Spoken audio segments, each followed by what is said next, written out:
And next is regarding constipation.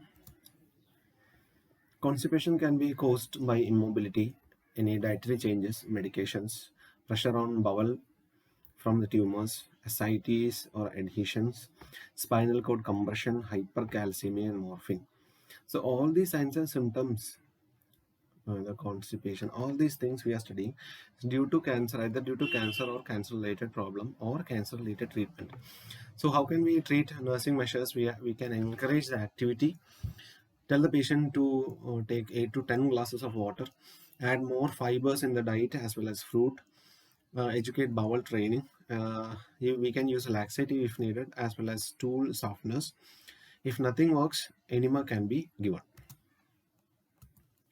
Nausea and vomiting, main causes like chemotherapy, high intracranial pressure, gastric obstruction, ascites, hepatomegaly can be seen.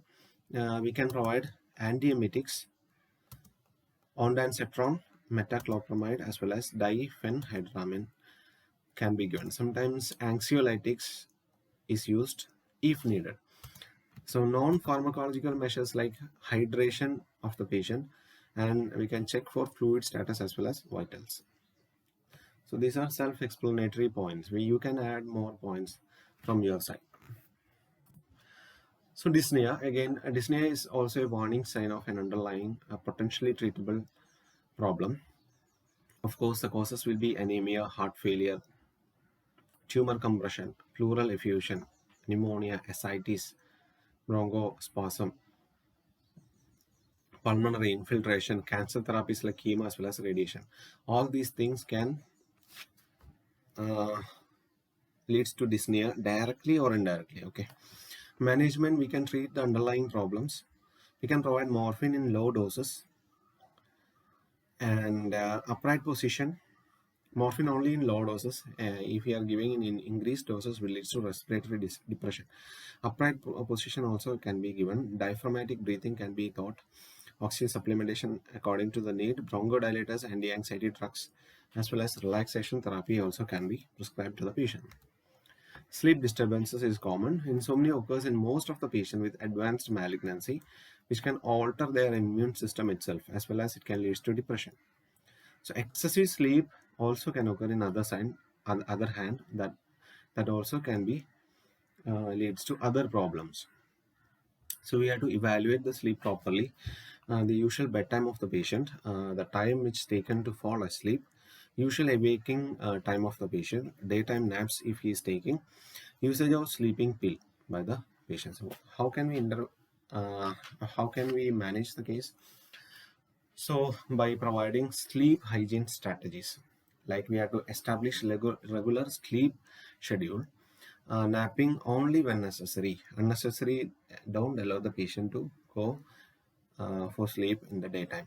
So keep the patient active most during the daytime and minimize nighttime interruptions. Muscle relaxation imagery. Imagery means we can show them easing images which will make them ease. Music, warm milk during the nighttime can be provided. Medications like benzodiazepines can be used in some cases.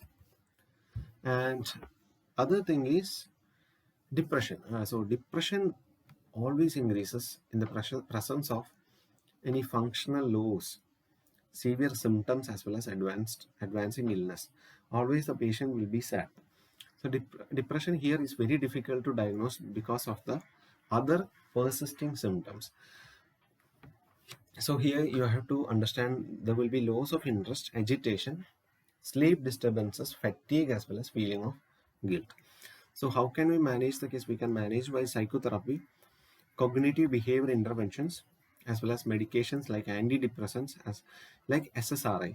So you have already studied, you're studying mental health nursing. So give me four common drugs in the category. You have to find out what is SSRI and message me at least 4 drug under SSRI.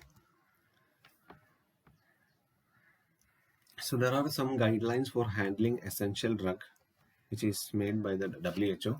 Mainly, this is for morphine and all. So there are some legal issues. Doctors, nurses, and pharmacists should be empowered legally to prescribe, dispense, and administer opioids to patients in accordance with their needs. So those who are not authorized should not be given. Accountability: opioids must be dispensed for medical use only, with responsibility in law. If the law is broken, there will be punishment. Prescription: a prescription for opioids should contain at least the following information, like patient name, date of prescription, the drug name, the dosage, the strength and form, quantity prescribed. Instruction for use also should be written, the doctor's name and business address, and along with doctor's signature. So there are some barriers in palliative care. Sometimes inadequate training of healthcare professional in symptom management and other end of life skill. Inadequate standards of care. Lack of accountability in the care of dying patients. Poverty, population density, or geographic distances. The palliative care center is not nearby. Opioid availability, workforce development, and limited national palliative care policy. So these all barriers are there in palliative care. So that is all about palliative care. It can ask for a 5-mark question. So palliative care treats, prevents, or relieves the symptoms of a serious or chronic illness, but it does not cure it. So that is all about palliative care. Thank you.